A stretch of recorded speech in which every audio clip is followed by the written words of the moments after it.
যেটা বলছিলাম খালেদ ভাই, আপনি যে আশাহত যতটা হয়েছেন, আমি আসলে এতটা আশাহত হই নাই। আমার ইমান আসলে আগেই ছিল না। আপনি ইমান রাখছিলেন, মাসকাত ভাই ইমান ধরে রাখছেন, আমার ইমান আগেই ছিল না।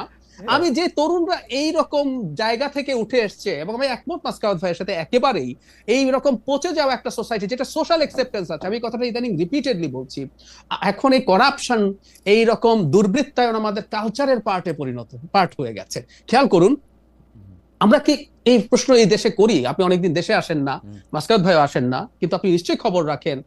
আমাদের সমাজে কি কোনোদিন আমরা এই প্রশ্ন করি, একটা ছেলে বিসিএস চাকরি পেলো বা সরকারি থার্ড ফোর্থ ক্লাস গ্রেডের চাকরিও যখন পায়, রাতারাতি তার একটা গাড়ি হয়ে যায়, রাতারাতি তার একটা ফ্ল্যাট হয়ে যায়? আমি ন্যূনতম কোনো প্রশ্ন দেখি না, বরং আমরা প্রত্যেকে চাই আমার সন্তানটা গিয়ে ওখানে হাজির হোক।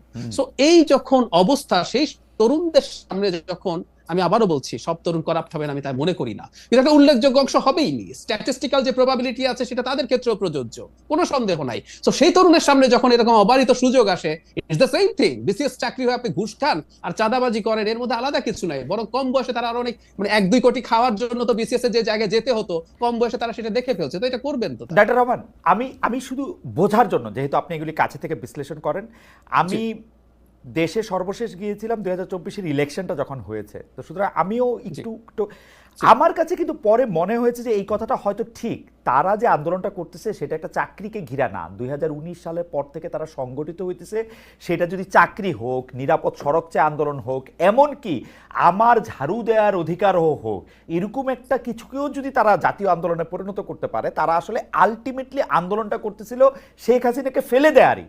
এতে তাদের সবচেয়ে বেশি সহায়তা করছে শেখ হাসিনা নিজে, কিছু গুরুত্বপূর্ণ সিদ্ধান্ত নিয়ে যেগুলিতে তাদেরকে আসলে সাহায্য করা হয়েছে তাদেরকে। তো আপনার কাছে কি এইটা এরকম মনে হয় না যে আসলে চাকরিটা না, তারা আসলে সংগঠিত হইতেছিল একটা কমন কজকে ঘিরা, যেটাতে তারা আসলে শেখ হাসিনাকে ধাক্কা দিতে পারে?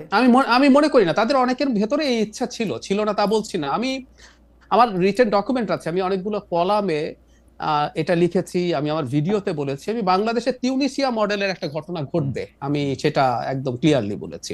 কারণটা হচ্ছে মানুষ ক্ষুব্ধ হয়ে আছে। আপনি চাইলেও আসলে এগুলো যে অর্গানাইজ করে করাতে পারবেন নট নেসেসারিলি, আপনার প্ল্যান থাকতে পারে একটা অংশের, এটা আমি দ্বিমত করছি না, কিন্তু আসলে এটা হোক বা অন্য কারো নেতৃত্বে, ধরলাম ওরা না, অন্য কেউ সামনে আছে, মানুষ যদি সামহাউ এটা ট্রাস্ট করতে পারতো যে এটা হবে, এবং শেখ হাসিনার ওই ব্রুটালিটি যদি যোগ না হতো, অন্য ক্ষেত্রে যদি হতো, তাহলে অন্য কেউ করলে এটা হবে। মানে বুয়াজিজির আগুন দেওয়ার ঘটনায় আসলে কি হয়েছিল, সমাজে বছরের পর বছর যে ক্ষুব্ধতা মানুষের মধ্যে তৈরি হয়েছিল, সে আসলে নেমে গেছে।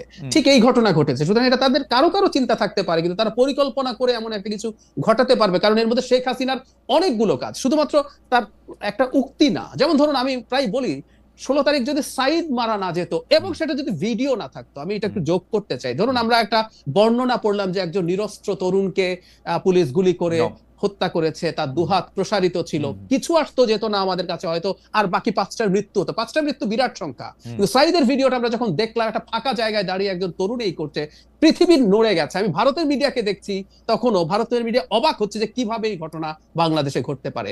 সো এই ঘটনাগুলো সব যুক্ত হয়েছে, সেজন্য কোনো পরিকল্পনা করে আসলে এটা হওয়া সম্ভব ছিল না, কারো চিন্তা হয়তো ছিল। কিন্তু ওই যে বললাম যে আমাদের মধ্যে বছরের পর বছর যেহেতু ক্ষুব্ধতা তৈরি হয়েছিল, বারুদ তৈরি হচ্ছিল, একটা ট্রিগারিং কোনো না কোনো পয়েন্টে। আপনি কিছুদিন আগে আমাকে একটা শোতে, ভয়েস অফ আমেরিকাতে, আমার একটা ইন্টারভিউ 1 জানুয়ারি কোট করেছিলেন যে 1 বছরের বেশি টিকবে না, এরকম একটা মন্তব্য। আমি সেটা বলেছিলাম মূলত এই কারণে, এবং একটু যোগ করি, 2018 সালে নিরাপদ সড়ক আন্দোলনের সময় এই ধরনের একটা প্রবাবিলিটি তৈরি হয়েছিল মানুষ নামার, কিন্তু মানুষ নামে নাই। আমার ইন্টারপ্রিটেশন হচ্ছে ওই সময় অর্থনীতি তুলনামূলকভাবে ভালো ছিল, অথচ তখন কিন্তু পেটানো হয়েছিল স্কুলের বাচ্চাদের, তারপরেও কিন্তু আমরা মাঠে নামি নাই ওইভাবে। কিন্তু পরবর্তীতে 24-এ এসে আমাদের সব সমস্যা তো থাকলোই, কিন্তু ফাইনালি যেটা হয়, ইকোনমিক ক্রাইসিস। একটা মা যখন তার বাচ্চা ডিম অর্ধেক করে ফেলে একটার জায়গায়, একটা মানুষ যখন মাছের কাঁটা কিনে খায়, একটা মানুষ 3 ঘন্টা দাঁড়ানোর পর যখন টিসিবি ট্রাকের পণ্য 2 ঘন্টার পর জানে শেষ হয়ে গেছে, এই ক্ষুব্ধতাগুলো যুক্ত হতে থাকে। সো 24-এর এইটা কোনো না কোনো একটা পয়েন্টে, কোনো না কোনো একটা ইস্যু দিয়ে বেরোতো। এখন এটা পরিকল্পনা করে কেউ ঘটাতে পারবে না, এটা ঘটতো, এটা ঘটে গেছে, এবং তারা সামনে ছিলেন। আজকে আপনার কাছে এটা নতুন কথা শুনলাম ইমানের প্রসঙ্গে, ইমানটা ভালো হয়েছে এই এই এই যেটা, কারণ হচ্ছে আপনি বলছিলেন যে আপনি ইমানই রাখেন নাই। এই কথা কি ঠিক? এই কথা তো মনে হয় আপনি এখন আমার থেকেও অন্য আরেকটু নেতিবাচক জায়গা থেকে কি বলতেছেন, কারণ আপনি তো মানে কোনো আশা এদের জন্য রাখেন না, এটা আমার মনে হয় নাই। মানে প্রথম 2-3 মাস তো অবশ্যই মনে হয় না, মানে আমি যদি বলি 2024 আমি হ্যাঁ একদম, আমি প্রথম থেকে কি করেছি একটু বলি, মানে হ্যাঁ। আমি পার্সোনাল লেভেলে অনেক কথা বলতাম। আমি চেয়েছি একটা সরকার তৈরি হয়েছে, তরুণরা আসুক, মানে আমার কোনো একটা ভিডিওতে বলা আছে এরকম যে আমি খুব চাই, বা একটা কলাম আছে এনসিপি যেদিন প্রথম তৈরি হয়েছে সেদিন আমি লিখেছি বা বলেছিও যে একটা বিশ্লেষক হিসেবে যদি দেখি এই দলটার কোনো ভবিষ্যৎ আমি দেখি না, আমি বলেছি।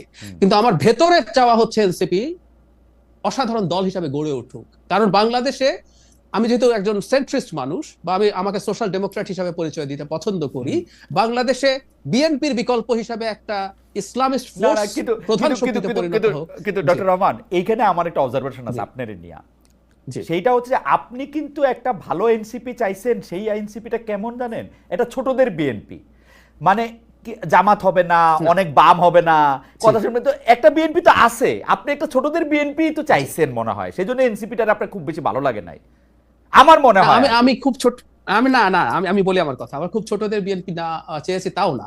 এখন এখানে আমার পলিটিক্যাল আইডিওলজির কথা বলি, ইন্টারেস্টিং ডিবেট এটা। 5th অগস্টের পরে একটা জিনিস হচ্ছিল যেটা নিয়ে আমি সমানে অ্যালার্মিং দিয়ে গেছি, সেটা হলো আমরা ইডিওলজিক্যাল ডিবেটে অনেক ঢুকে গেছি।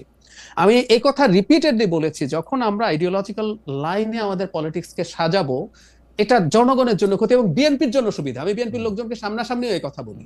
তখন হয় কি, আমাদের ওয়েলফেয়ারের আলোচনা কমে যায়, আমরা জনগণের জন্য কি করব, আমাদের গভর্নেন্সের আলোচনা চলে যায়। বিএনপি বিশ্বাস করেন আগামী নির্বাচনে যদি একটা রাইটিস্ট ফোর্স দাঁড়ায় তার সাথে কম্বাইন্ডলি, তখন দেখা যাবে আসলে বিএনপি জাস্ট ওই পয়েন্টেই একটা বিরাট অংশের ভোট পেয়ে যাবে। যদি রাইটিস্ট আসছে তাকে ঠেকাও, পরবর্তী নির্বাচনেও যদি বিএনপি গুড গভর্নেন্স না দেয়, করাপশন করে, ভালো নির্বাচনের কথাই বলছি, মানুষ মনে করবে বিএনপিকে ভোট দাও। আমার মনে হয়েছিল এই ইডিওলজিক্যাল ডিবেট গুলো সরিয়ে রেখে, যেমন মধ্যপন্থা, সেন্ট্রিস্ট পলিটিক্স তো একটা স্পেকট্রাম, কেউ যদি সেন্টার লেফট হয়, কেউ সেন্টার রাইট হোক, বা কেউ লিবারেল হোক, সেটাও একটা স্পেকট্রাম। সবাইকে আবার হুবহু একই হইতে হবে তা তো না।